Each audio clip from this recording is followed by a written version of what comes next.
አርሰናል በሰሜን ለንደን ደርቢ ቶተንሃምን 4-1 በሆነ ሰፊ ውጤት ካሸነፈ በኋላ የአሰልጣኝ ሚኬል አርቴታ ኩራትና በቡድናቸው ላይ ያላቸው ጽኑ እምነት በሰጡት አስተያየት ላይ ጎልቶ ይታያል። አሰልጣኙ ለስካይ ስፖርት በሰጡት መግለጫ ቡድኑ ጨዋታውን የጀመረበት ተነሳሽነትና በሜዳ ላይ ያሳየው ጥራት እንዳስደሰታቸው ገልጸዋል።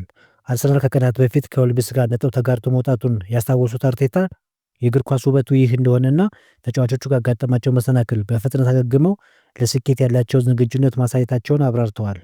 አሰልጣኙ አክለውም በየቀኑ ከተጫዋቾቹ ጋር አብረው እንደሚውሉ በመጥቀስ ይህንን የፕሪሚየር ሊግ ዋንጫ ለማሸነፍ ያላቸውን ጉጉትና ፍላጎት ምን ያህል ከፍተኛ እንደሆነ በሚገባ እንደሚረዱ በአጽንኦት ተናግረዋል። በደርቢው ላይ ብቃታቸውን ላሳዩት ተጫዋቾችም አርቴታ አስተያየታቸውን ሲሰጡ በተለይ 2 ግቦችን ላስቆጠረው ቪክተር ዮኬሬሽ ልዩ አድናቆት የቸሩት አሰልጣኙ የተጫዋቹ ብቃት በየሳምንቱ ፍንጭ ይሰጥ እንደነበርና ዛሬ ግን ፍጹም ድንቅ ሆኖ ማምሻውን ማሳለፉን ገልጸዋል። በተመሳሳይ 2 ግቦችን በማስቆጠር ድል ላበረከተው ኢብሪቺዜ አሰልጣኙ ደስተኛ መሆናቸውን ጠቁመው ኢዜ በራሱ ላይ ትልቅ እምነት እንዳለውና ቡድኑ ከሱ የሚፈልገውን የጨዋታ ስልት ለመለማመድና ራሱ ለመቅረጽ እያደረገ ያለው ጥረት ፍሬ እያፈራ መሆኑን አስረድተዋል።